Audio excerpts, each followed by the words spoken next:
Sir, बड़ा दिलचस्प चुनावी माहौल इस वक्त चल रहा है। क्या लग रहा है कि कौन इस वक्त ड्राइविंग सीट पर है? देखिए, चुनाव तो हर एक दिलचस्प होता है। देखिए, एक दल है जिसने 10 साल शासन किया, एक दल वो है जिसने इनसे पहले 10 साल शासन किया है। तो दो टेन्योर्स की तुलना करने का एक बेहतर समय लोगों के पास है। अभी कांग्रेस अपने बलबूते सरकार बनाने में सक्षम है या नहीं, इस पर भी सवाल खड़े हो रहे हैं कि किसी गठबंधन की जरूरत पड़ सकती है क्या, किसी तीसरी पार्टी की जरूरत पड़ सकती है? मुझे ऐसा नहीं लगता। पीपल आर सेइंग कि एक्सेप्टेंस नहीं है ग्राउंड पर राहुल गांधी की, प्रियंका गांधी की, क्योंकि वो मूल मुद्दों को उस हद तक नहीं समझते जितना एक आम जनमानस के भीतर वो चीजें ये होती भी है। एक धारणा बनाने की कोशिश की है। मूल मुद्दे तो आप भी समझती, मैं भी समझता हूँ। हम कोई ऑक्सफोर्ड में कहीं से पढ़ के आ रहे हैं। 9.5 साल तक जो व्यक्ति प्रधानमंत्री रहा, जो नेता मुख्यमंत्री रहा हरियाणा का, आपने उसको एन चुनाव के मौके पर हटा दिया। राइट। उससे एक गलत सिग्नल गया। कुछ हॉट सीट्स का जिक्र कर लेते हैं सर। लाडवा की बात कर लेते हैं। हाँ। लाडवा से नायब सैनिक, बहुत कश्मकश की स्थिति रही, कहाँ से लड़ेंगे। आपने ये बता दिया था, शायद आपकी पोस्ट मैंने पढ़ी थी। जी। और उसमें आपने बता दिया था कि लाडवा उनके लिए पहले पता चल गया, सेफ प्लेस हो सकता है। तो ये क्या लगता है सर, इस बार लाडवा के समीकरण देख के क्या लग रहा है आपको? हरियाणा में राजनीतिक माहौल गर्म है, चुनावी गुलझट की हमारी यात्रा भी लगातार जारी है। द चबूतरा की इस यात्रा में हम अलग अलग इलाकों में पहुंच रहे हैं, वहां के लोगों से उनकी राय जान रहे हैं, और इसी बीच हम कुछ बुद्धिजीवी लोगों से बातचीत कर रहे हैं, कुछ पत्रकारों से उनकी राय ले रहे हैं कि हरियाणा के समीकरण को वो किस तरह से देखते हैं। हम रोहतक में पहुंचे हैं, हमारे साथ सतीश त्यागी जी हैं, वरिष्ठ पत्रकार हैं, लंबा चौड़ा राजनीतिक अनुभव है, और ये किताब जो इस वक्त आप मेरे हाथ में देख रहे हैं, पॉलिटिक्स ऑफ चौधर, न जाने कितने ही पत्रकारों ने इस चुनाव के दरमियान इस किताब को पढ़ा है, इससे सीखा है, और हमारा सौभाग्य है कि किताब के लेखक, वेटरन जर्नलिस्ट सतीश त्यागी जी हमारे साथ हैं। आपका बहुत बहुत स्वागत है सर। धन्यवाद सर। बड़ा दिलचस्प चुनावी माहौल इस वक्त चल रहा है। क्या लग रहा है कि कौन इस वक्त ड्राइविंग सीट पर है? देखिए, चुनाव तो हर एक दिलचस्प होता है, और अगर कोई चुनाव दिलचस्प नहीं है, उसमें उदासीनता है, लोगों की सहभागिता कम है, तो चिंता की बात होनी चाहिए। दिलचस्पी से हम सबके लिए उत्साहवर्धन की बात है कि अच्छा माहौल है। ड्राइविंग सीट पे कौन है? देखिए, एक दल है जिसने 10 साल शासन किया, एक दल वो है जिसने इनसे पहले 10 साल शासन किया है। तो दो टेन्योर्स की तुलना करने का एक बेहतर समय लोगों के पास है। जो सत्ताधारी दल है उसकी भरपूर कोशिश है कि वो तीसरी बार सरकार बनाए, और जो दल विपक्ष में है 10 साल से, उसकी भरपूर कोशिश है कि किसी भी तरीके से भारतीय जनता पार्टी के शासन की पुनरावृत्ति ना हो। अब दोनों के मकसद क्लियर हैं, तो उसी तरह की लड़ाई भी है। आमतौर पे इस चुनाव को बाइपोलर ही माना जा सकता है। कुछ सीटों पर तिकोने मुकाबले होने की संभावना है, और वो भी तिकोने इसलिए किसी दल विशेष की उपस्थिति की वजह से नहीं है। वो ऐसे लोग हैं जहां ये आशंका व्यक्त की जा रही है कि इन्हीं दलों ने एक तीसरा कोना बना दिया है ताकि उसका वो लाभ उठा पाएं, एंटी इनकम्बेंसी का लाभ उठा पाएं। और अगर ये लोग जीत जाएं, कुछ लोग भाजपा ने खड़े किए हैं, कुछ लोग कांग्रेस ने खड़े किए हैं, ऐसी धारणा है। तो अगर सरकार में कहीं बनने की स्थिति में बहुमत से कम सीटें आती हैं, तो उन लोगों का इस्तेमाल किया जा सके। तो इस तरह के प्रयोग हरियाणा की राजनीति में पहले भी होते रहे, कोई नई बात नहीं है। और आज की स्थिति जो है, जब से ये चुनाव प्रारंभ हुआ है और अभी तक आप लोगों से बात करेंगे, सामान्य लोगों से, और हमारे पास कोई विशेष अलग से कोई थर्मोमीटर तो होता नहीं कि लोगों की राय जान लें। जो धरातल पे दिख रहा है वो ये है कि लोग ये मानते चल रहे हैं कि कांग्रेस पार्टी की संभावनाएं बहुत ज्यादा प्रबल हैं इस चुनाव में आने की। और उसकी वजह सिर्फ एक तो माना जाता है एंटी इनकम्बेंसी, कि 10 साल का लगातार शासन है, लोग परिवर्तन चाहते हैं। नंबर 2 ये है कि बदलाव की बयार जब बहती है तो उसकी तीव्रता को आप नाप नहीं सकते। तो ये कहा जा रहा है कि कांग्रेस की हवा है, एक धारणा तो ये है। कुछ लोग कहते हैं नहीं, हवा से कुछ आगे की चीज है, आंधी है। अच्छा। और कुछ लोग कह रहे हैं कि सुनामी है, तूफान है। तो इसी पे सीटें निर्भर करती हैं कि अगर ये हवा चल रही है तो एक सामान्य बहुमत मिल जाएगा जो 50 सीटों के आसपास बैठता है करीब करीब, और अगर कहीं आंधी चल रही है तो वो इसको 65 तक 65 तक ले जा सकती है। और अगर वास्तव में कोई तूफानी है तो 1987 की पुनरावृत्ति संभव है। हाँ, आपका आकलन क्या कहता है सर? देखिए, अगर मैंने कहा जैसे अगर ये हवा है तो बहुत ज्यादा दिखाई नहीं देगी। बहुत आप 100 लोगों से बात करेंगे उसमें 60-70 लोग कह देंगे कांग्रेस के पक्ष में माहौल है। अगर ये आंधी है तो उसकी आप सरसराहट थोड़ा महसूस कर सकते हैं, और अगर तूफान वाली गति है तो वो तो बिल्कुल ऑब्वियस होगा। बट मेरी अपनी समझ ये है कि कहीं हवा और आंधी के बीच की स्थिति है। अच्छा। चूंकि अंडर करंट्स भी एक चीज होती है चुनावी विश्लेषण में, और लोग मुखर केवल वही हैं, वही अपनी राय बता पा रहे हैं जो पार्टियों के कार्यकर्ता हैं आमतौर पे, या वैचारिक रूप से कहीं उनसे जुड़े हुए हैं। आम आदमी अभी भी आपको गोलमोल जवाब देगा, वो पूरी तरह से बताएगा नहीं। तो ऐसी स्थिति में आपके पास कोई विकल्प ही नहीं रहता अपने आकलन करने का, राय बनाने का।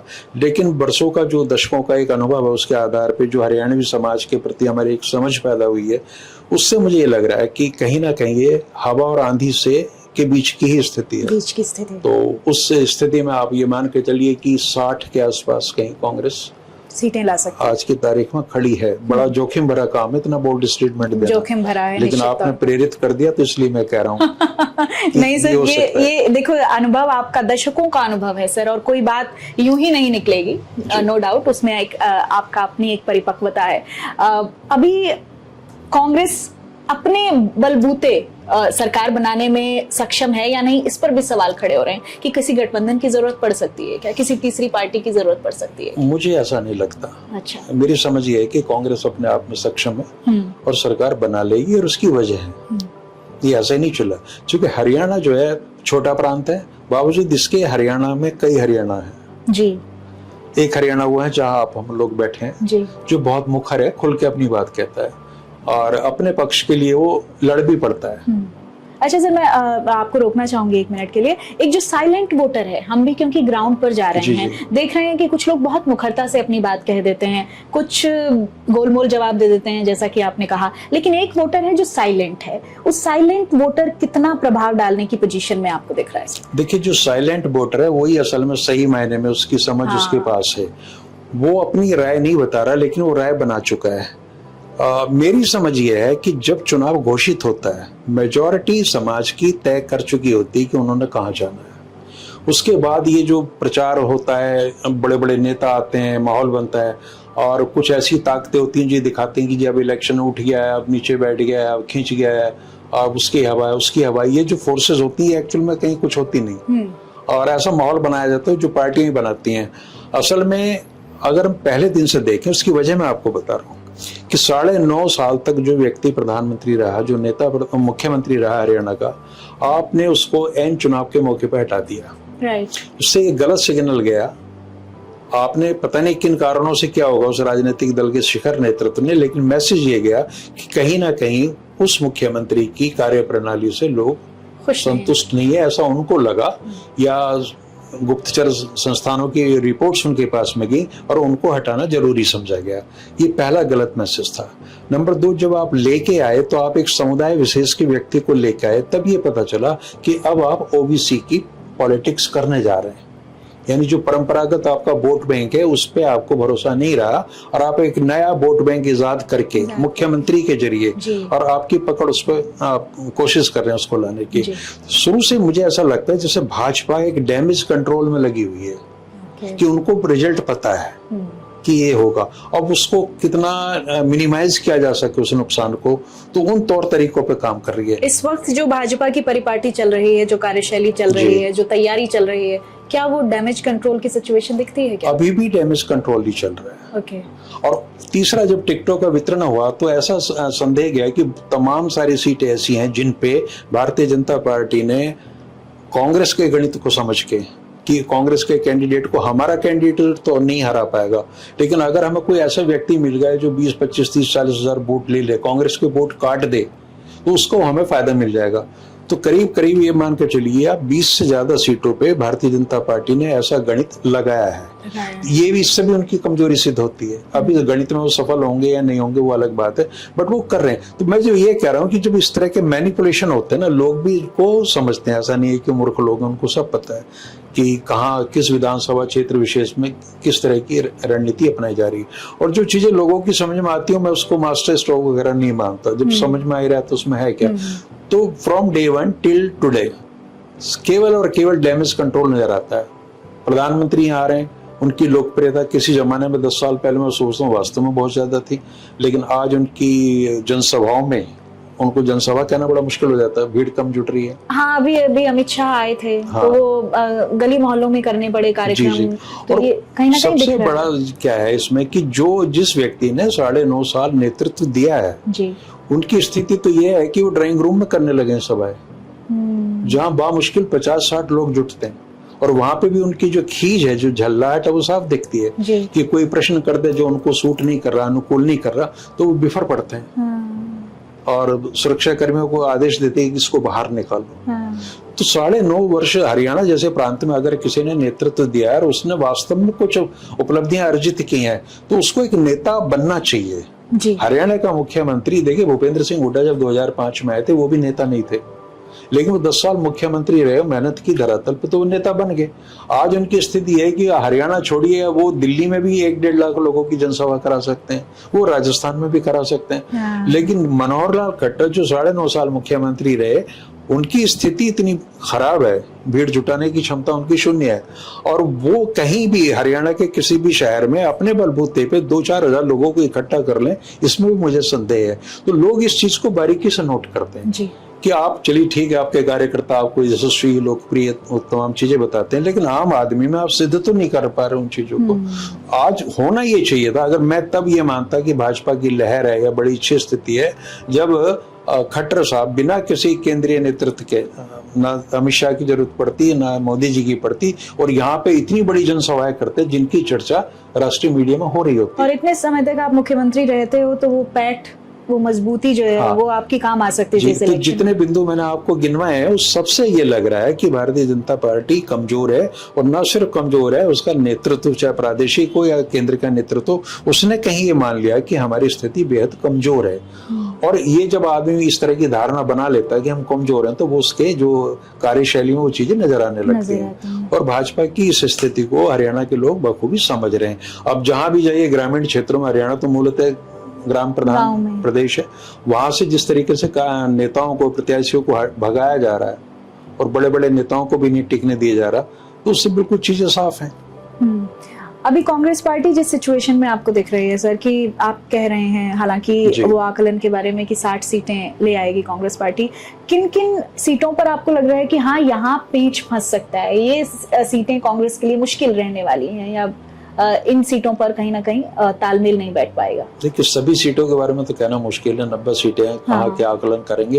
हम बेल्ट वाइज थोड़ा सा चर्चा कर सकते हैं कि जो देश वाली बेल्ट है, जहां हम आप लोग बैठे हैं, यहाँ कांग्रेस बहुत ही कंफर्टेबल स्थिति में है। इधर है ना, किसी एक क्षेत्र विशेष में कुछ समस्याएं हो सकती हैं, कोई इंडिपेंडेंट खड़ा हो गया है या किसी लोकल विधायक के खिलाफ एंटी इनकम्बेंसी है, लेकिन उसको भी दूर किया जा चुका है। ये वाला जो इलाका है खासतौर से, जिसमें मेरे ख्याल से 24-25 सीटें हैं, इनके सामने केवल एक ही है वोट देने का आधार कि हमने चौधरी भूपेंद्र सिंह हुड्डा को वोट करना है। यहाँ मतलब भावी मुख्यमंत्री ज्यादा महत्वपूर्ण है बजाय कैंडिडेट्स के।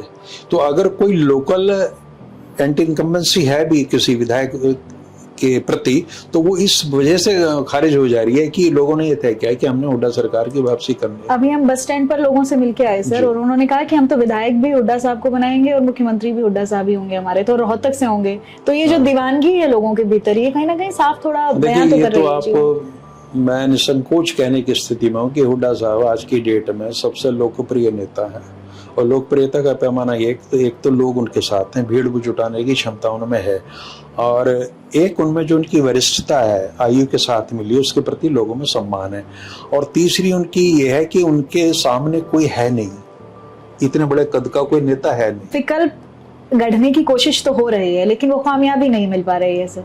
हाँ, वो संभव भी नहीं है। अब देखिए, मैं समझ पा रहा हूँ कि आपका इशारा जहाँ है, जैसे विद इन कांग्रेस हम शैलजा की बात करते हैं और रणदीप की बात करते हैं, लेकिन बहुत ईमानदारी से हमें स्वीकार करना होगा कि इन लोगों ने प्रदेश स्तर पर कभी काम नहीं किया जी।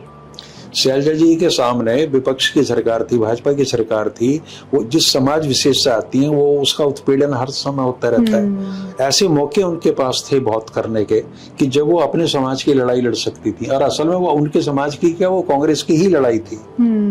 तो उन्होंने वो अपने समाज से, दलित समाज से जुड़े हुए मुद्दों को भी बहुत गंभीरता से या बड़ी मुखरता से नहीं उठाया, सड़क पे संघर्ष नहीं किया। नेता सड़क पे बनते हैं, सदन में नहीं बनते नेता। आप सर्वश्रेष्ठ विधायक बन सकते हैं, सर्वश्रेष्ठ सांसद बन सकते हैं भाषणबाजी करके, बट जमीनी स्तर का नेता आपने बनना है तो आपको चौधरी देवीलाल के स्टाइल में उतर के लोगों के लिए लाठियां खानी पड़ेंगी। और शैलजा हो चाहे रणदीप हो, इनके बदन पर कभी लाठी नहीं पड़ी। पानी की बौछार बेशक होगी वो कभी चंडीगढ़ वगैरह में, तो वो नहीं है। वो क्या, भूपेंद्र हुड्डा ने मुख्यमंत्री होते हुए भी क्षेत्र में अपने लोगों के बीच में उपस्थिति दर्ज की है, उनके लिए काम भी किए, और एक मुख्यमंत्री का अपना एक रुतबा भी होता है उस तरह का। तो लीडर उनको कोई क्या है, उन्होंने थाली में रख के उनको लीडरशिप नहीं देगी भूपेंद्र हुड्डा, उन्होंने अर्जित किए। और वो ऐसे है कि जब उनका संघर्ष का दौर था तो उस समय भजनलाल चुनौती दे रहे थे। हाँ। बड़े बड़े लीडर थे, चौधरी वीरेंद्र सिंह नहीं चाहते थे भूपेंद्र हुड्डा आगे बढ़े, राव इंद्रजीत भी नहीं चाहते थे, कैप्टन अजय यादव जैसे लोग भी नहीं चाह रहे थे। तो इतने जब बहुत सारे लोग नहीं चाह रहे थे और आप अपनी जगह बनाते हैं तो आपको कुछ तो करना होगा धरातल। और ये कहीं ना कहीं कमाल की बात है सर, विद इन पार्टी, चाहे आप अजय यादव की बात कर लीजिए, चाहे आप वीरेंद्र सिंह की बात कर लीजिए, आज भी वो उनके मुकाबले खड़े होने की कोशिश कर रहे हैं, लेकिन वो हो नहीं पा रहे हैं। वही मैं कह रहा हूँ कि देखिए, आप सब कांग्रेस के नेता हैं, एक सी नीतियां, सारी चीजें, तो आप अपने आप को लीडर नहीं बना पाए। मौका तो आपके पास भी था, सबके पास था। तो कोई रोक नहीं रहा वहां काम करने से जी। अब आप केवल शिकायत कर रहे हैं कि इस आदमी ने हमें आगे नहीं बढ़ने दिया। देखिए, अगर कोई बच्चा मेहनती है, परिश्रम कर रहा है और उसका लक्ष्य साफ है कि उसने टॉप करना है, तो उसको कौन रोक सकता है। तो आप भी उस तरह के लक्ष्य बनाए, आइए मैदान में। और इसीलिए बार बार अंतरकलह का जिक्र होता है। पर मेरी ये समझ है कि जो भूपेंद्र सिंह हुड्डा का जो आज का कद है और इन नेताओं का, उसमें धरती आसमान का फर्क है। केवल इसलिए कि आप एक समुदाय विशेष से आते हैं और आप नेतृत्व का अधिकार आपको मिल जाता है, ये संभव नहीं है। इसके अलावा बात करें तो दीपेंद्र हुड्डा की भी बात बड़ी जोरों शोरों से चल रही है कि वो भी मुख्यमंत्री हो सकते हैं। हाँ, बिल्कुल बिल्कुल हो सकते हैं, क्यों नहीं हो सकते। ये डिजर्व्स, 20 साल हो गए उनको संसद में रहते हुए, और अगर हम आज भी इसी रूप में देख रहे हैं कि वो 2005 के दीपेंद्र हुड्डा हैं, तो बड़ी नासमझी है। 20 साल आप संसद में रहे हैं, बड़ी आपकी उपस्थिति प्रभावी रही है, विभिन्न मुद्दों पे बोले हैं। और सबसे बड़ी बात जो है कि यहाँ मुख्यमंत्रियों के पुत्रों का जो एक रुतबा होता था हरियाणा में, उससे अलग है वो। बहुत विनम्र है, शालीन है, लोगों से मिलते जुलते हैं, मेहनत करते हैं, और एक सामंती सोच है, उसको कभी उन्होंने अपने आचरण में आने नहीं दिया। तो और यंग है बिल्कुल। और पॉसिबिलिटी लग रही है ये नेतृत्व बदल सकता है क्या? बिल्कुल बदल सकता है, कुछ भी हो सकता है। देखिए, कांग्रेस में एक तरीका है कि पर्यवेक्षक आएंगे चुनाव परिणाम के बाद, वो विधायकों की राय लेंगे, और विधायक यहाँ नहीं बताएंगे चंडीगढ़ में कुछ, वो ये कहेंगे कि हम जाके हाईकमान को सौंप देंगे।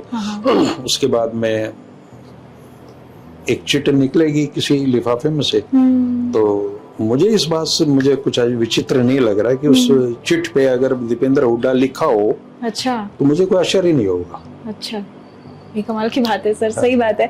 हाईकमान की तरफ से पूरी कोशिश हुई कि कांग्रेस पार्टी में किसी तरह की कोई दिक्कत ना आए, सब मिलकर चुनाव लड़ें। लग रहा है कि हकीकत के धरातल पर भी चीजें साफ दिख रही हैं, नेता एक हैं, कांग्रेस पार्टी एक है, जिसको लेके बीजेपी मुद्दा लगातार बना रही थी कि तो खुद आपस में सिर्फ डबल की स्थिति में है। देखिए, सिर्फ डब्बल और अंतरकलह मैंने अपनी किताब में भी जिक्र किया है कि 100 साल का इतिहास है इनका।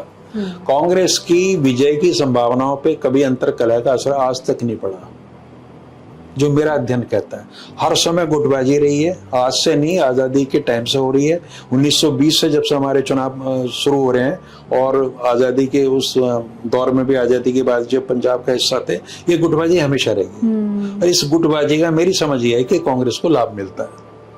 आज की तारीख में भी आप ये देखिए, अगर हम मान के चलें कि दलित समुदाय अपने आप को जोड़ के मान रहा है शैलजा जी से, तो उसको भी लग रहा है शैलजा भी हो सकती है मुख्यमंत्री। ये जो अलग अलग यात्राएं चल रही हैं, ये क्या स्ट्रेटेजी का पार्ट है या फिर कोई बीच में विवाद? स्ट्रेटेजी का पार्ट मुझे उस तरह से तो नहीं लगता कि वहाँ प्लान किया गया हो। लेकिन कांग्रेसी नेता ये इतने मतलब दक्ष हैं, कुशल हैं इन चीजों में कि इनका हर एक्शन ऐसा लगता है कि ये प्लान्ड वे में चल रहा है। ये लड़ते भी हैं तो ऐसा लगता है कि ये वैसी लड़ाई है, फ्रेंडली मैच कहीं हो रहा है, क्योंकि ये बाद में लड़ने के बाद में इकट्ठा एकदम हो जाते हैं। अब जैसी राहुल गांधी आए तो ये सब मंच पे सब लोग आए, एक दूसरे के प्रति आदर की भावना प्रकट की, तो उससे ये कांग्रेस की आप खासियत समझ लीजिए, कमजोरी उनकी है कि वो लड़ पड़ते हैं, खासियत ये है कि वो लड़ाई उनकी स्थायी नहीं होती।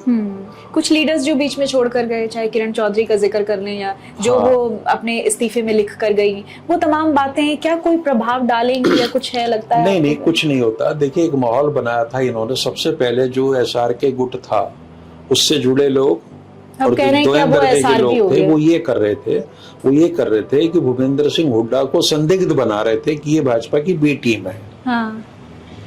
इस मुद्दे पे चल रहे थे। और कभी भी नरेंद्र मोदी उनके जो केसेस हैं सो कॉल्ड, उनको आधार बना के भाजपा में ले आएंगे हैं। और अभी भी एक प्रचार चल रहा है कि हो सकता है कि भूपेंद्र सिंह हुड्डा को अगर मुख्यमंत्री नहीं बनाया तो एक बड़ा धड़ा टूट के भाजपा में जा सकता है।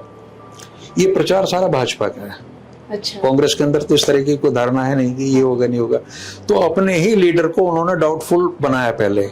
मजे की बात ये कि जो लोग इस काम में सबसे आगे थे वो पार्टी छोड़ के जा चुके हैं, तो इस चीज का भी लाभ मिल जाता है। अब सारी आशाएं इस बात पे टिकी हुई हैं, जो लोग हमें बताते हैं आगे भाजपा कार्यकर्ताओं से मेरी बात होती है कि सर आप देख लेना, बेशक कांग्रेस को बहुमत मिल जाए लेकिन सरकार हम ही बनाएंगे।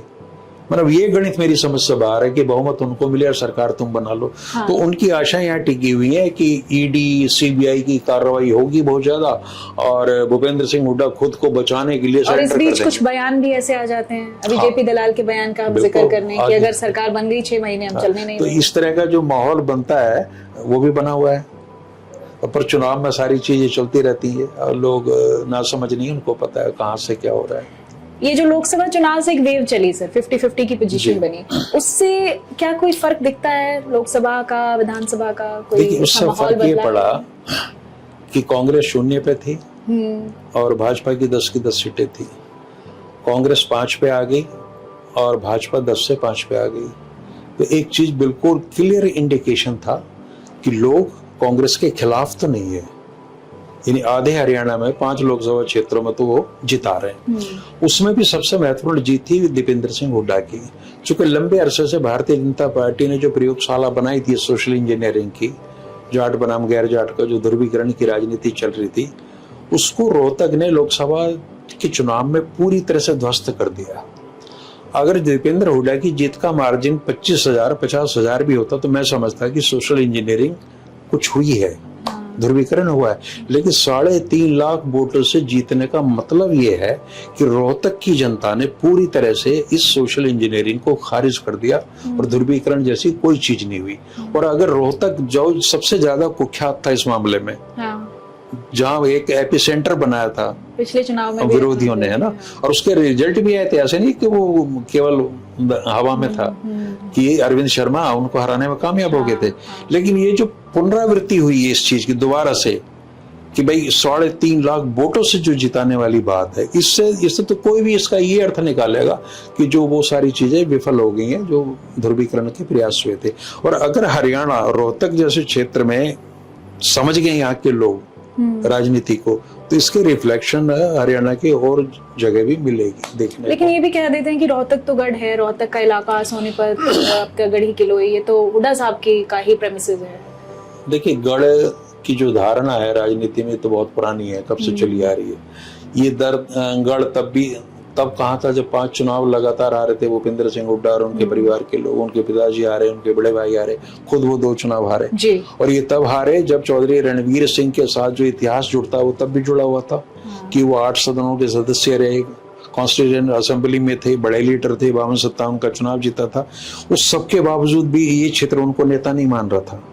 और अब अगर मान रहा है तो वो ऑब्वियस है, उसकी कुछ वजह रही होंगी।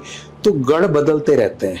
एक जी लीडरशिप का पैटर्न और लोगों की मेंटालिटी लीडर के लिए ये कैसे डेवलप होती है सर, और ये जो वेव बनती है ये कैसे बनती है? देखिए, इसमें केवल पॉजिटिव चीजें नहीं होती हैं। हाँ। अब मैं आपको उदाहरण के लिए बताऊं कि वो दौर जब भूपेंद्र सिंह हुड्डा यहाँ लगातार हार रहे थे, वो एक दूसरे किस्म की इमरजेंसी थी पॉलिटिक्स की। एक दौर था जब चौधरी भजन लाल ने देवीलाल सरकार गिराई और जाट समाज उससे बहुत आहत हुआ कि जो हमने मैंडेट दिया था उसके खिलाफ जाके भजन लाल ने ये काम किया है।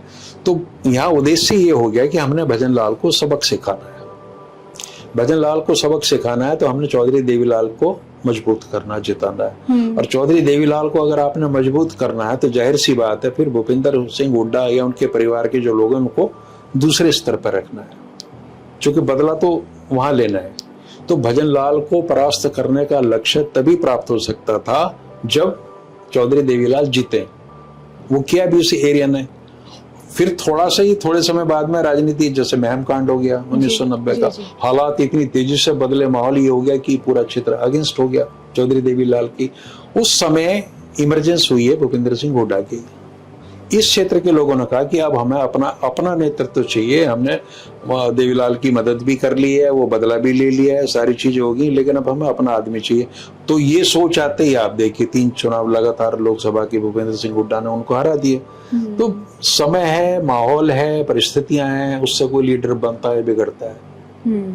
तो वो चीजें भूपेंद्र सिंह हुड्डा के साथ भी रही हैं और अतीत में जो नेता हुए उनके साथ भी रहे। परिस्थितियों पे बहुत कुछ निर्भर करता है। फिलहाल आपको लग रहा है कि मजबूती में हुड्डा साहब दिखाई दे रहे हैं आपको? हुड्डा साहब, और हुड्डा साहब तो खुद नहीं कहेंगे, वो कांग्रेस की बात करते हैं कि कांग्रेस मजबूत दिख रही है, है ना? और कांग्रेस मजबूत दिख रही है, आपको यहाँ का जो आम मतदाता है वो भी कहता हुआ मिलेगा इस चीज को। और शायद वो अच्छा भी कर रहा है, ये कह रहा है कि नहीं तो लोगों को ये भी डर है कि कहीं मध्य प्रदेश या छत्तीसगढ़ जैसे हाल ना हो जाए। तो बहुत सारे लोग ये सवाल कंस्पिरेसी थ्योरी है इस तरह की कि भाई, और जेपी दलाल ने और मजबूती दे दी इस बात को कह के। तो ये जो एक इमेज बन गई है ना कि आप जनमत के साथ में भी छेड़छाड़ कर सकते हैं, हाँ। उसको मैनिपुलेट कर सकते हैं। हाँ। तो हरियाणा में तो आसान नहीं है। वो लोग हरियाणा के अभी भी बता रहे हैं चुनाव से पहले भी कि छेड़ना मत, ठीक है, ये दुस्साहस मत करना कतई भी, और उसके बाद तो कतई मत करना। हाँ। ये मैसेज दिल्ली तक जा चुका है। लोकतंत्र के साथ कोई, हाँ, क्योंकि हरियाणा एक अलग किस्म का प्रदेश है और यहाँ राजनीतिक या ऐसी गुंडागर्दी चलना संभव नहीं। अगर हम बीजेपी पे आए सर, बीजेपी के साथ भी बहुत सारे फैक्टर्स जुड़े हुए हैं। एंटी इनकम्बेंसी है, किसान है, अग्निवीर योजना का बहुत प्रभाव दिखा हमें। हम ग्राउंड पर गए, लोगों ने जिस तरीके से बात की, क्या वो मुद्दे हैं जो भाजपा की पकड़ को कमजोर कर रहे हैं आपके अकॉर्डिंग? देखिए, भाजपा ने एक जो 10 साल का वक्त उनको मिला था वो खो दिया। और भाजपा, मुझे ये लगता है, कहीं उनको ये लगता है कि उन्हें कहीं से कुछ सीखने की जरूरत नहीं है और उनको किसी मार्गदर्शन की जरूरत नहीं है, और जो उनका अपना एक दिमाग में बैठा है बस उसको उन्होंने इम्प्लीमेंट करना। गवर्नमेंट ऑफ इम्प्लीमेंटेशन, पोर्टल लगाने हैं, ऑनलाइन करना है, एक मतलब जैसे एक सनक सी बनती है और उसको सुबह आपने लागू कर दिया विदाउट कंसिडरिंग द कॉन्सिक्वेंसेस कि धरातल पे उन लोगों कितना उसको एक्सेप्ट करेंगे नहीं करेंगे। हरियाणा, अब जैसे बार बार ये उठता है, हुड्डा साहब ने भी कहा कि किसान, जवान और पहलवान का प्रदेश है। अब ये जो तीनों हैं, इन पे तीनों पे आघात हुआ जबरदस्त। हाँ। किसान प्रदेश है, सभी जानते हैं, और 700 से ज्यादा किसान 13 महीने तक, इतना लंबा टाइम, इतनी शहादत हुई, तो आप उस वर्ग से कैसे समर्थन की उम्मीद कर सकते हैं? इसको टाला भी जा सकता था। हाँ। अगर आप में जिद का तत्व नहीं होता, या मोदी जी थोड़ी समझदारी से काम लेते जो बाद में उन्होंने मजबूरी में किया, तो इतना बड़ा विरोध नहीं होना था। फिर महिलाओं के साथ में, पहलवानों के साथ में जो व्यवहार हुआ, बहुत इमोशनल लोग हैं यहाँ के। और उस समय जब नारी के अपमान की कोई बात होती, तो मैंने ये देखा हरियाणा में, जो 40 वर्ष का मेरा अनुभव है, कि बेटियां साझी हैं यहाँ, इस कंसेप्ट को लेकर चलते हैं। तो अगर किसी भी बेटी के साथ अन्याय होगा तो सारे समाज पे उसकी रिएक्शन मिलती है, और वो देखने को मिल रही है। विनेश फोगाट उसका प्रतीक बन गई उस चीज का। तीसरी चीज, जो एरिया सबसे ज्यादा अंग्रेजों को भी जिसने सैनिक दिए फर्स्ट और सेकेंड वर्ल्ड वॉर में, और उनके लिए केवल ये नौकरी से जुड़ी चीज नहीं है, अपनी देशभक्ति सिद्ध करने का भी एक तरीका है उनको, और काम करते हैं देश के लिए। तीसरा, वो अग्निवीर योजना के तहत आपने वो काम कर दिया। और ये जो तीनों चीजें किसी जाति विशेष की नहीं है, इसमें संख्या बल तो ज्यादा हो सकता है किसी चीज का, कि किसान तो पूरे हरियाणा में सब जगह है, वो रोड के सब कम्युनिटी भी है, यादव भी सारे। तो आपने जो स्वाभिमान था ना, उससे कहीं छेड़छाड़ की, ये हरियाणा में बर्दाश्त नहीं कर सकते। मैं आपको इतिहास की बात बता रहा हूँ, 1803 में अंग्रेजों ने ये एरिया मराठों से लिया था, एनेक्स किया था। पंजाब बहुत बाद में हुआ है, और यहाँ आके उन्होंने 6 साल अंग्रेजों को बड़ा संघर्ष करना पड़ा। यहाँ के सामान्य दिखने वाले लोगों ने 6 साल तक उनके पैर ही नहीं जमने दिए। अंग्रेज एक जगह रिवोल्ट होता था, उसको शांत करते थे, पता चला दूसरी साइड में हो गया। 6 साल उनको लगे, और तब उन्होंने ये डिस्कशन किया एज ए पॉलिसी मैटर कि इस क्षेत्र को हम कैसे काबू करें। तो उनको ये बताया गया कि उन्होंने एक बंदा ढूंढा, मैं नाम मिस कर रहा हूँ उसका, वो देखने में जाट लगता था। अच्छा। बड़ी कदकाठी का था। वो गोरा नहीं था बहुत ज्यादा। और वो हरियाणी बोल लेता था। तो उसको ये ड्यूटी दी कि वो घोड़े पे चढ़ के लोगों के बीच में जाकर बैठता था। अच्छा। और उसने आके ये रिपोर्ट दी कि मेरी समझ में आ गया, इस एरिया को आप कैसे कंट्रोल करेंगे। तो उसने ये बताया कि पहली बात तो ये है कि इनका जो ग्रामीण इनकी पंचायती व्यवस्था है उससे छेड़छाड़ मत करो, क्योंकि ब्रिटिशर्स अपना जो जुडिशरी सिस्टम था उसको इंडक्ट करना चाह रहे थे। यहाँ मजिस्ट्रेट होंगे, ये होंगे, वो होंगे। तो उन्होंने कहा कि इसको मत छेड़ो। नंबर तो ये है कि जो इनका लैंड सेटलमेंट, जो जमीन है, उसको मत छेड़ो। वो जो करते थे ना कि 30 साल ऐसे दे देंगे रेवेन्यू, वो एजेंसी लेंगी वगैरह वगैरह। तो जमीन और उनकी जो सामाजिक व्यवस्था, जिसे खाप भी कह देते हैं कई बार, उसको छेड़छाड़ मत करो फिलहाल अगर आपने यहाँ जमना है। तो अंग्रेज की बात ये समझ में आ गई, इनकी नहीं आई। तो क्या वो पैटर्नाज भी चलता आ रहा है सर? हाँ, बिल्कुल है। हरियाणा का आदमी बहुत डीपली एसोसिएटेड है अपने रूट से। आप चले जाइए, आप अमेरिका जाइए, इंग्लैंड चले जाइए, ऑस्ट्रेलिया चले जाइए, अब हरियाणा एसोसिएशन मिलेंगी। और किसी चीज की नहीं मिलती हैं सर, बिल्कुल। हरियाणा एसोसिएशन, ये अगर टेक्सास में भी है तो वहां भी हरियाणा के नाम की रोड बना देंगे। सब जुड़े हुए आपस में।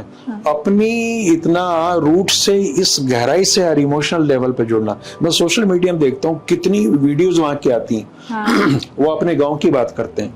आमतौर पे आदमी माइग्रेशन के बाद में अपनी रूट्स को भूल जाता है, हरियाणा का आदमी नहीं भूलता।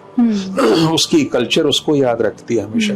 वहां भी वो लोग उसी तरह होली खेलते हैं, बार बार फोटोज आती हैं, इंग्लैंड में खेल रहे हैं, अमेरिका में खेल रहे हैं। तो ये जो लास्ट इंसिडेंट हुए हैं, चाहे आप किसान आंदोलन की बात कर लें या फिर जंतर मंतर वाले धरने की बात कर लें, कहीं ना कहीं लोगों के मानस पटल पर एक छाप छूटती है उस चीज की कि ये मुद्दे जो हैं अब की बार हमारे मैटर कर रहे हैं। और फिर बेरोजगारी का इशू है बहुत ज्यादा। हम जा रहे हैं ग्राउंड पर तो लोग बहुत बात कर रहे हैं, खासतौर पर यूथ में एक बड़ा एग्रेशन है इस चीज को। और एक बड़ी बात यह है कि हमारा यूथ ये मानता है कि हमारी बेरोजगारी की समस्या का हल है, निकल सकता है।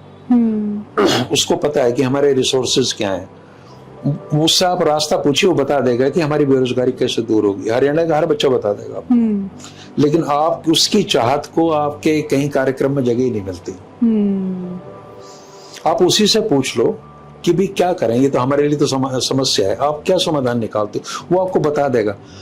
दिल्ली 3 तरफ से आपने घेर रखी, यहाँ के लोग की सरकार नहीं ले जा रही, उनको दूध सप्लाई कर रहे हैं, सब्जी सप्लाई कर रहे हैं। और आज अगर दिल्ली के बहुत अभिजातीय इलाकों में ऑर्गेनिक चीजों की डिमांड है तो वही अपने खेतों में पैदा कर रहे हैं। ये सरकार के मार्गदर्शन में तो नहीं हो रहा, उनकी अपनी अंदर से ही समझ आ रही है कि वो गाड़ियों में जाते थे तो दूध के बड़े बड़े डिब्बे लेके जा रहे हैं, वहां पर सारी चीजें। मार्केट है हरियाणा के पास, इतना बड़ा मार्केट है। हरियाणा की अपनी पॉपुलेशन बेशक 2.5 करोड़ के आसपास हो, लेकिन उतनी ही पॉपुलेशन उसको दिल्ली दे रही है। तो यहाँ कोई रोजगार के अवसरों की कमी है ही नहीं। कमी सिर्फ इस बात की है कि नियत साफ हो, आपकी नियत में लोगों को रोजगार देने की इच्छा हो। आपने क्या समाधान निकाला, कौशल रोजगार निगम हो गया, वहां 15-20 हजार रुपए की बच्चे नौकरी कर रहे हैं। और उसके लिए भी उनको कितने एफर्ट्स करने पड़ते हैं। एक नैरेटिव इन्होंने बनाया, खर्ची पर्ची के बिना नौकरियां। अब आप जिससे 15,000 की नौकरी दे रहे हो, उससे आप क्या खर्ची ले लोगे? सही बात है। क्या देगा वो? और जो पर्ची की बात है वो तो सबको पता है कि सब आपने अपने ही लोग सेट किए उसमें। मुख्यमंत्री ऑन रिकॉर्ड बता रहे कि हमने हजारों कार्यकर्ताओं को समायोजित किया। उनसे कोई पूछे कहाँ समायोजित किया आपने और क्यों किया कार्यकर्ताओं को, तो उस मुद्दे पे तो वो खुद ही उनकी जवाब नहीं बन पाता। वायदों पर भी भरोसा नहीं है लोगों को। अभी जो मैनिफेस्टो आए हैं उसको लेकर भी कह रहे हैं 6,000 पेंशन शिगुफा है। बहुत सारे लोगों के मन में ये एक कोई शिगुफा नहीं है, बिल्कुल 6,000 पेंशन मिलेगी, सरकार बनेगी तो मुझे शायद ये कहते ऐसा लग रहा है जैसे मैं कांग्रेस प्रवक्ता हूँ लेकिन ये सच है, क्योंकि एक क्रेडिबिलिटी एक चीज होती है। हाँ। भूपेंद्र सिंह हुड्डा जब 2005 में बने थे तो उन्होंने पहली कलम एक बड़ा प्रचलित मुहावरा बड़ा प्रचलित है हाँ। कि पहली कलम से 1600 करोड़ के बिजली के बिल माफ किए थे। हाँ। तो उससे क्रेडिबिलिटी बन गई। आज लोग ये मानते हैं भूपेंद्र सिंह हुड्डा ने कुछ कहा है तो लागू हो जाएगा। दूसरी तरफ यहाँ केंद्रीय गृह मंत्री से, देश के नंबर 2 के सबसे पावरफुल नेता से पूछा जाता है कि जी आपने ये कहा था, तो उन्होंने कहा कि ये तो जुमला था। ये कोई इतना मूर्खतापूर्ण जवाब कोई गृह मंत्री स्तर का नेता देगा, मेरी समझ से बाहर है। कुछ और रास्ता ढूंढ, लेकिन जो अंदर था उन्होंने कहा गारंटियों का कोई महत्व नहीं है, 15 लाख वाला सब जुमला था। तो लोगों की समझ में आ गया कि ये पार्टी जो कह रही है इनकी गारंटी का कोई अर्थ नहीं है, है ना। और दूसरे जो लोग हैं उनके पास एक साख है, जैसे राहुल गांधी ने कर्नाटक में, हिमाचल प्रदेश में शुरुआत की है। अब इनको ये चिंता हो रही कि हिमाचल प्रदेश आर्थिक रूप से दिवालिया हो जाएगा। हाँ। तुम 4 लाख करोड़ का कर्जा लिए बैठे हो और तुम्हारा मेजर पार्ट आपके जो रेवेन्यू जनरेशन का वो ब्याज में ही जा रहा है, उससे पहले तो तुम मतलब बर्बाद हुए बैठे हो। बट पीपल आर सेइंग कि एक्सेप्टेंस नहीं है ग्राउंड पर राहुल गांधी की, प्रियंका गांधी की, क्योंकि वो मूल मुद्दों को उस हद तक नहीं समझते जितना एक आम जनमानस के भीतर वो चीजें ये भी एक धारणा बनाने की कोशिश की है। मूल मुद्दे तो आप भी समझती, मैं भी समझता हूँ, हम कोई ऑक्सफोर्ड में कहीं से पढ़ के आ रहे हैं। हाँ। सबको पता, आम आदमी भी जानता मुद्दा क्या है। हाँ। और उसी अनुपात में राहुल गांधी भी जानते, प्रियंका गांधी को भी सारी समझ है। उनको कोई आसमान से नहीं उतर रहे, वो उनको सब समझ है सारी चीजों की। लेकिन उनके जो विपक्षी लोग हैं उस तरह का प्रचार ना करें तो क्या करें। और है? एक कितनी बड़ी योजना थी, पूरा एक परियोजना थी, बल्कि प्रोजेक्ट था राहुल गांधी को बदनाम करने का कि पप्पू है, उसको नाकारा सिद्ध किया गया। मैं उसको कभी उनके भाषण में सुनता हूँ तो मुझे ताज्जुब होता है कि अगर हमारे देश के पप्पू भी इतने विद्वान हैं तो भारत तो विश्वगुरु बन के ही रहेगा। मेरा आधार राहुल गांधी है। हाँ। क्योंकि उनको हर चीज की समझ है। हाँ। भाषा पे पूरी पकड़ है। हाँ। अब कहीं भी तो देखिए, वो विदेश में जाते हैं, स्टैनफोर्ड यूनिवर्सिटी जाए, कहीं भी जाए, उनकी परफॉर्मेंस को आप देखिए। लोगों के मन में एक ऐसा भ्रम है सर कि हमारी छवि को खराब करने की कोशिश करते हैं, ये भारत की छवि को खराब करने की कोशिश करते हैं। एक जो इमेज से जोड़ के लोग देखते हैं कि वो क्या लगता है आपको, लैक ऑफ नॉलेज है या फिर क्या एक ट्रस्ट की एक्सेप्टेंस ही नहीं है। राहुल गांधी को जितना मैंने समझा है, और समझने का अर्थ ये नहीं कि वैसे ही समझा, आरती रामचंद्रन जो पहली जर्नलिस्ट थी जिन्होंने किताब लिखी थी डिकोडिंग राहुल गांधी, और ये 2010 के आसपास की बात है। तो मुझे इच्छा हुई और मैंने उस किताब को पढ़ा कि कोई है जर्नलिस्ट जो डिकोड कर रहा है कि राहुल गांधी क्या है। तो मैंने उनको पढ़ा, उनके जो भाषण थे जगह जगह वो उनको पढ़ा, सारी चीजों को। तो मुझे तो मेरी समझदारी में कहीं राहुल गांधी बेवकूफ नहीं लगे रत्ती भर भी, बल्कि एक औसत जो भारतीय नेता है उससे कहीं आगे की सोच उस व्यक्ति की है। हरियाणा के इस चुनाव में उन्होंने ये जो डोंकी के जरिए जो लोग विदेशों में जा रहे हैं इस मुद्दे को उठाया, ये छोटी बात है। इतना गहराई से जुड़ा हुआ मुद्दा है कि हरियाणा के गांव वीरान हो रहे हैं, बच्चे जा रहे हैं और अपनी जान पे खेल के जा रहे हैं। इस इशू को ना तो कांग्रेस के स्थानीय नेतृत्व ने उठाया, और आंकड़े बहुत डरावने हैं सर, इसके बहुत डरावने। अगर कोई इतनी गहरी बात, वो अमेरिका गए, ऐसे लोगों से मिले, उनसे एक चीज उन्होंने नोट की, उसके बाद में वो करनाल आते हैं, सुबह सुबह उस परिवार से मिलते हैं, उस परिवार के लोगों का दर्द उन्होंने समझा, तो कितना बड़ा मुद्दा बन गया है। तो मुझे तो ना तो वो राजनीतिक रूप से वो कोई मूर्ख नजर आते, हाँ, लेकिन भाजपा के लोगों से मुझे शिकायत इसलिए नहीं है कि अगर उनके पास कुछ नहीं है तो चलिए इसी काम में लगे रहिए, और इसका फायदा मिला। मैं आपको एक बहुत इंपॉर्टेंट बात बता रहा हूँ कि कोई भी समझदार आदमी हो वो दोस्ती तो किसी से भी कर लेता है, शत्रुता अपने लेवल के आदमी से करता है। आज नरेंद्र मोदी जी के सामने से 2 महीने के लिए राहुल गांधी को आप हटा दीजिए, वो बेचैन हो जाएंगे। दुनिया के तथाकथित सबसे बड़े नेता, लोकप्रिय नेता, वो राहुल गांधी पे ही उनका सब कुछ टिका हुआ है। किसी और के बारे में नहीं करते, और 10 साल बाद भी आके उनकी वही राहुल गांधी के खिलाफ बोल रहा है। इसका मतलब नरेंद्र मोदी की राजनीति केवल और केवल राहुल गांधी के इर्द गिर्द घूम रही है, इससे बाहर ही नहीं आ पा रहे। और इस चीज का बहुत बड़ा योगदान है राहुल गांधी को लीडर बनाने में, क्योंकि आपने अपने सामने हमेशा राहुल को रखा है। तो हरियाणा में भी इसका पूरा चिंता आपको यूपी में होनी चाहिए, जहां आपको अखिलेश यादव ने नंबर 2 की पार्टी बना दिया है। हाँ, लेकिन आपको वहां की चिंता नहीं है, आपको हरियाणा की चिंता है। हाँ, वहां तो आपका सब कुछ आधार वही था, आप नंबर 2 की पार्टी हो गए, कैसे बन गए? उसको महसूस करो। नेतृत्व की कसौटी पे तो अखिलेश यादव भी सही उतरे हैं, और वो वहां बड़ी चुनौती होनी चाहिए। यूपी में 2 लड़कों ने कमाल कर, हाँ हाँ, तो आप उनसे नहीं टकराते। आप उनके पिताश्री को पद्म विभूषण दे रहे हैं, वो जिन पे आरोप है कि उन्होंने कार सेवकों पे गोली चलाई, और एक बड़ा पंच माना गया था उसको। हाँ, और वो पंच ऐसे मारते हैं, कर्पूरी ठाकुर जी को दे दिया, चौधरी चरण सिंह को दे दिया।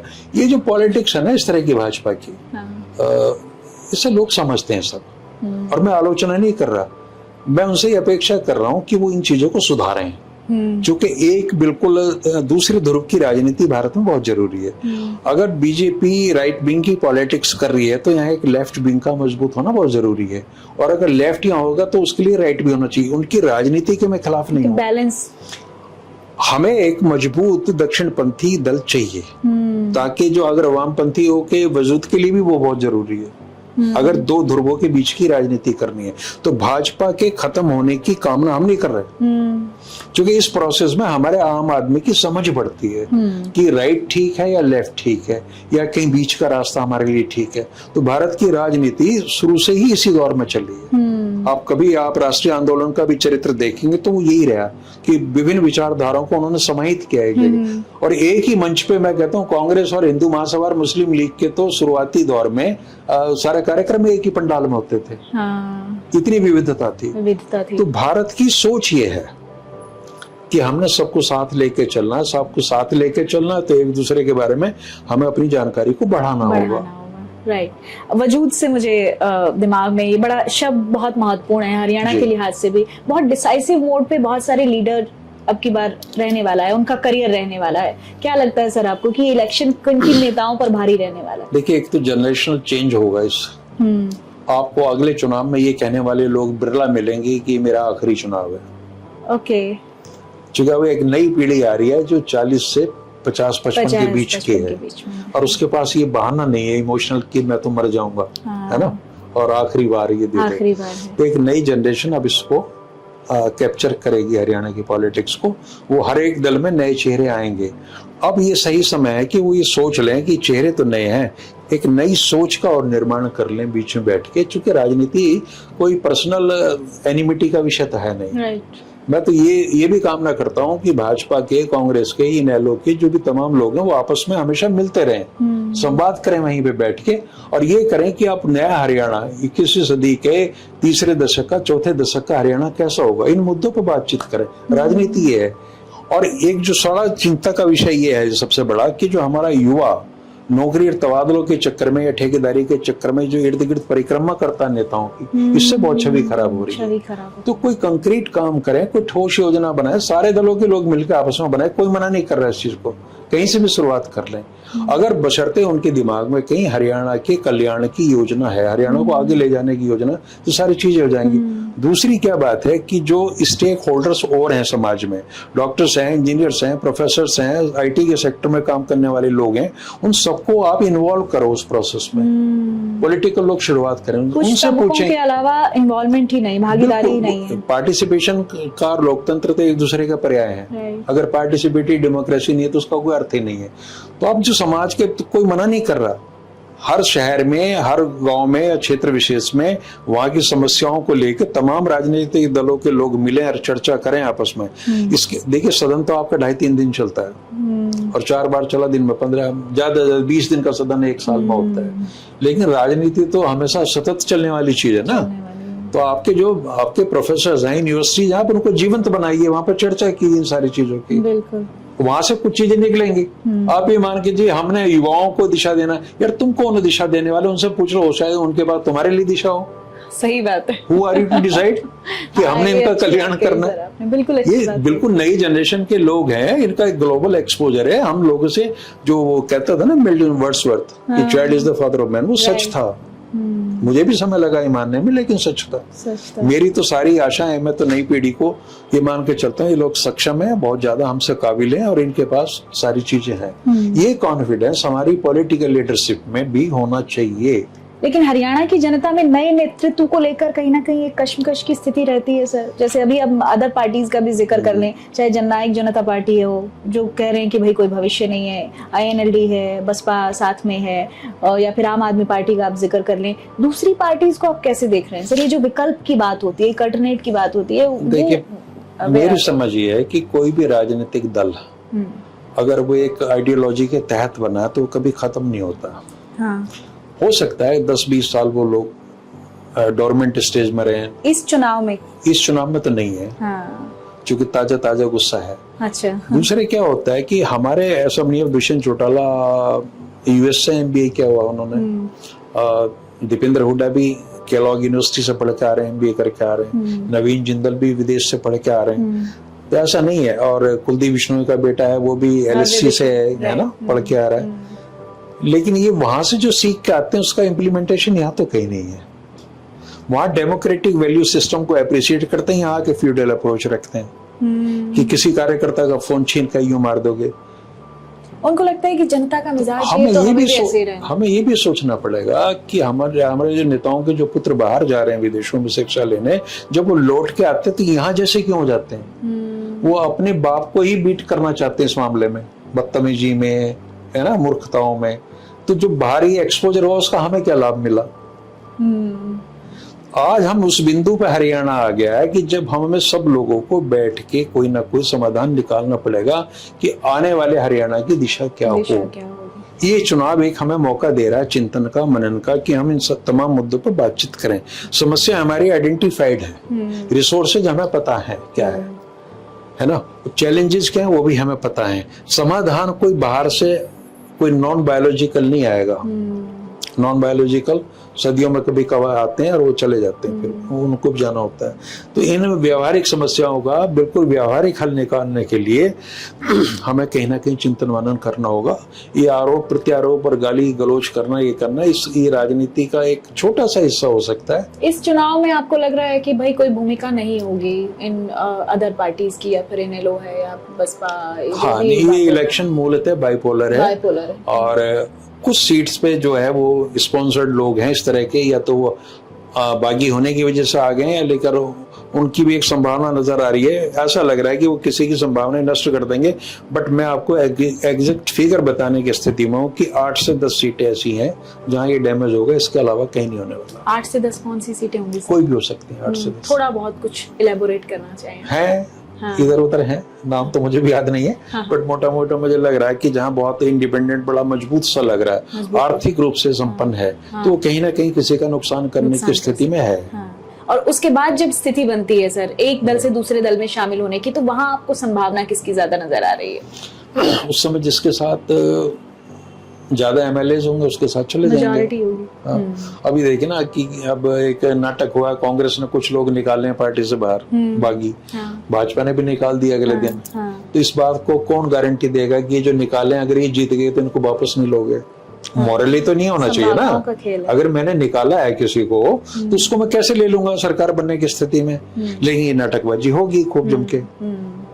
तो इन मुद्दों पे भी बातचीत होनी चाहिए। टिकट के बाद बहुत सारी स्थिति बदली है, कई जगहों पर ऐसा लगा है कि अगर इस आदमी को टिकट मिल जाती तो ये सीट आराम से निकल जाती, लेकिन अभी ये निर्दलीय आ रहा है तो फिर गड़बड़। ये हमेशा होता है इस तरह का। गुरुग्राम में हम गए, वहां भी ऐसा ही हाल था, भिवानी के कुछ इलाकों में भी ऐसी स्थिति। मेरी समझ ये कहती है कि अधिकांश मामलों में जनता को पता होता है कि चुनाव दो ध्रुवीय है, और जो जीतने की स्थिति में और जिसे वो जिताना चाहते हैं उसी के पक्ष में प्रचार करते हैं। और भूपेंद्र हुड्डा, दीपेंद्र हुड्डा बार बार अपने कार्यक्रमों में ये कह रहे हैं कि जो वोट कटवा पार्टी है अपना वोट खराब मत करना, वोट खराब मत करना। तो डर उन्हें भी है, लेकिन ये बात बीजेपी नहीं कह रही। बीजेपी के लीडर कहीं नहीं कह रहे कि वोट खराब मत करना। आप समझिए क्या मैसेज है इसका? तो इस तरह की चाल ये चलती है राजनीति में, इनको मैं बहुत बड़ी बात नहीं मानता। और इसमें जो मतदाता है उसकी समझ के भाई इम्तिहान होता है, और परिणाम के बाद ही हमें पता चलेगा कि वास्तव में हमारा मतदाता सच में उतना समझदार है जितनी हमें उम्मीद थी, या वो कहीं किसी प्रभाव में बह गया है किसी क्षेत्र विशेष में। वो अध्ययन का विषय है। मैं ये मानता हूँ कि इलेक्शन, पोस्ट इलेक्शन जो एनालिसिस है वो बहुत मेहनत मांगते हैं कि आपके समाज ने किसी चुनाव विशेष में कैसे रिएक्ट किया है, क्या चैलेंजेस थे और क्या कैसा माहौल था, और उसमें कैसे लोगों ने अपने आप को निकाला है। समझदारी का पैमाना वो होना चाहिए। कुछ हॉट सीट्स का जिक्र कर लेते हैं सर। लाडवा की बात कर लेते हैं। लाडवा से नायब सैनी, बहुत कश्मकश की स्थिति रही, कहाँ से लड़ेंगे। आपने ये बता दिया था, शायद आपकी पोस्ट मैंने पढ़ी थी, और उसमें आपने बता दिया था कि लाडवा उनके लिए पहले पता चल गया सेफ प्लेस हो सकता है। तो ये क्या लगता है सर, इस बार लाडवा के समीकरण देख के क्या लग रहा है आपको? मुख्यमंत्री को कायदे से तो एक तरफा इलेक्शन होना चाहिए उनका, कि वो कम से कम 50-60 हजार वोटों के मार्जिन से जीते हैं, लेकिन वो उलझे पड़े हैं। डाउट ये भी हो रहा है कि वो खतरे में है। एक तो सीट उन्होंने अपने समाज की जहां बहुलता है उसको चुना, उससे गलत मैसेज गया। अब मुख्यमंत्री यहाँ कहीं से भी लड़ लीजिए, क्या दिक्कत है। लेकिन आप करनाल से लड़े कुछ महीने पहले, अब आप लाडवा जा रहे हैं, तो कहीं चीजें डाउटफुल है कि वो उतने मजबूत नहीं है जितना प्रोजेक्ट किया जा रहा है। उचाना सर, उचाना की सीट भी बहुत इंटरेस्टिंग है। देखो क्या निकलता है। दुष्यंत चौटाला को जहां तक मैं सूचनाएं मिल रही मेरे को, और मुझे बड़ा तरस भी आता है, 10,000 से कम वोटें न जाएंगे, ऐसा भी लोग उस पर सट्टा लगा रहे हैं कि जमानत बचेगी कि नहीं बचेगी। ये हाल हो गया, ऐसा है, दिख रहा है। और मुझे इससे दुख भी होता है इन चीजों से। डिप्टी सीएम रहे हैं और अच्छा। तो जननायक जनता पार्टी की सिचुएशन आपको लग रहा है ये गठबंधन एक फैसला ऐसा रहा, या फिर किसान आंदोलन के टाइम चीजें गड़बड़ाई जो आज चुनाव में स्थिति है? गठबंधन का जो फैसला था उस समय का, आप दुष्यंत चौटाला से बात करें, वो कहते हैं कि मेरे पास विकल्प क्या था, और ये सच है। अतीत में जिस तरीके से कुलदीप बिश्नोई के विधायक भाग्य थे, इनके भी भागे जाते, तो वो दुष्यंत के पास ऑप्शन ये था, या तो अकेले पड़े रहते चुपचाप, इनको जाने देते, सरकार फिर भी चली जाती 5 साल, कोई दिक्कत नहीं थी। वो शायद व्यवहारिक हो गए ज्यादा। अब जो वो कहते हैं ना कि मेरे पास 35-40 साल है राजनीति करने के, ये अगर सोच उस समय उन पे होती तो दुष्यंत चौटाला उस समय डिप्टी सीएम बेशक ना बनते, लीडर बन जाते। अगर वो ये कह देते कि ये मेरी जिम्मेवारी नहीं है सरकार बनाना, मैं भाजपा के खिलाफ किन्हीं चीजों को लेके, मुद्दों को लेके लड़ा था, और मैं आज भी उस पर खड़ा हूं, और मेरे विधायक जहां जाना चाहें जाएं, मैं नहीं रोकूंगा।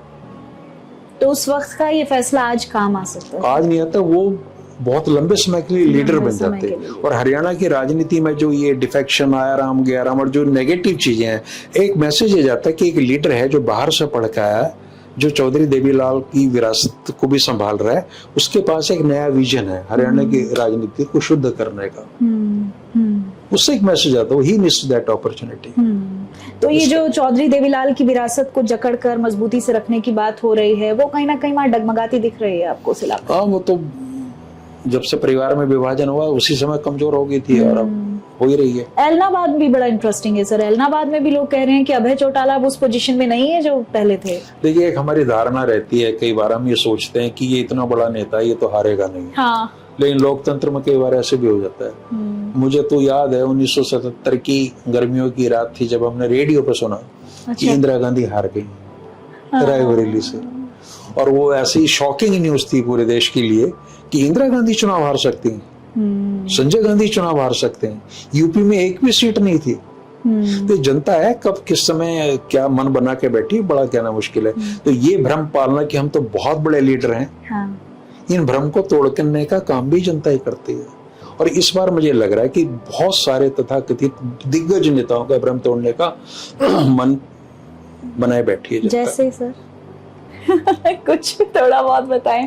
हो सकते हैं जो भी तथाकथित बड़े नेता हैं नाराज हो जाएंगे। दक्षिण की राजनीति पे भी थोड़ा सा जिक्र कर लेते हैं सर। बड़ा दक्षिण को साधना भी बहुत जरूरी है जब हम बात करते हैं हरियाणा की राजनीति की, और इस बार काफी नेताओं के तेवर वहां दिखाई दिए। राव साहब की भी अब की बार अटेली से उनकी बेटी आरती राव जो है चुनावी मैदान में। क्या लगता है सर, दक्षिण का थोड़ा सा समीकरण समझे? देखिए, दक्षिण मैं भाजपा को मजबूत माना जा रहा 2014 के बाद, और रही भी है। बहुत समर्थन वहां से मिलता है भाजपा को, लेकिन समर्थन के एवज में भाजपा ने उनको दिया कुछ नहीं। तो एक निराशा उन लोगों में भी है। हाँ। और एक निराशा दक्षिण के लोगों में, अहिरवाल के खासतौर से ये भी है कि जिसे हम राजा माने बैठे हैं लोकतंत्र में भी, राव इंद्रजीत, नई पीढ़ी ये सोचने लगी कि उनसे भी हमें क्या मिला। सामंती दौर से चीज, आज भी उनकी चिंता में उनकी बेटी है। उनकी भाजपा से कोई शिकायत नहीं, सिवाय इसके कि आरती राव को टिकट नहीं दिया। वो अपने क्षेत्र के लिए लड़ाई तो उन्होंने नहीं लड़ी। आज भी उनके व्यक्तिगत अपमान की बात होती है कि जी वो सीनियर मोस्ट एमपी हैं, लेकिन उन्हें कभी एमओएस से आगे नहीं बनाया गया। अब लोग समझते हैं चीजों को, आपके दर्द का ठेका नहीं ले रखा उन्होंने। तो ये फीलिंग जो है ये साउथ में भी है। और ये जो जिस तरह की राजनीति राव इंद्रजीत कर रहे हैं उसकी भी ये अंतिम पड़ाव में आ चुकी है। अच्छा। इसको भी अल्टीमेटली खत्म होना ही होना है। हाँ। वो अब समझ जाएं उस चीज को, या परिणाम आने के बाद समझ जाएं। लेकिन वहाँ के लोग ये भी इंतजार कर रहे हैं कि बीजेपी आएगी और एक बड़ा मौका उधर होगा। हाँ, ऐसा कभी नहीं होता। बीजेपी की जो एक स्पष्ट नीति है ना, वो कहते हैं सबका साथ सबका विकास। मुझे इस नीति का जितनी में समझ है, मुझे लगता है कि छलावा है, इसमें कुछ नहीं है। मतलब सबकी हालत एक जैसी कर दो तो लोग एक दूसरे से शिकायत नहीं करेंगे। इसे भी नौकरी नहीं मिली, मुझे भी नहीं मिली, ओके, ये कोई समाधान तो नहीं हुआ। बल्कि ये जो क्षेत्र विशेष की राजनीति होती है, इसका फिर भी लाभ हो जाता है नेगेटिव होते हुए भी, कि चौधरी बंसीलाल बने, उन्होंने भिवानी का डेवलपमेंट किया तो वो दिखा। भजन लाल थे तो उन्होंने आदमपुर को स्वर्ग बना रखा था अपने एरिया को। सिरसा का डेवलपमेंट हुआ तो चौधरी देवीलाल के टाइम में हुआ, है ना। इसी तरीके से रोहतक का विकास ड्यू था, बिल्कुल पिछड़ा हुआ इलाका था। भूपेंद्र सिंह हुड्डा आए तो उन्होंने इस क्षेत्र पर विशेष ध्यान दिया। ये जो विशेष ध्यान है ना, इसमें जो विकास होता है वो दिखता है। इसके परिणाम भी भुगतने पड़ते हैं। आप 67 से 40 सीटों पर आ जाते हैं, सजा भी मिलती है आपको। लेकिन ये जो सबका साथ सबका विकास, ये कहीं विजिबल नहीं होगा। आज भूपेंद्र हुड्डा बिल्कुल छाती तान के पूछते हैं कि मैंने इतने इंस्टीट्यूशन खड़े किए, और वो पंचकुला से शुरू होते हैं और यहाँ तक गिनवा देंगे सारे।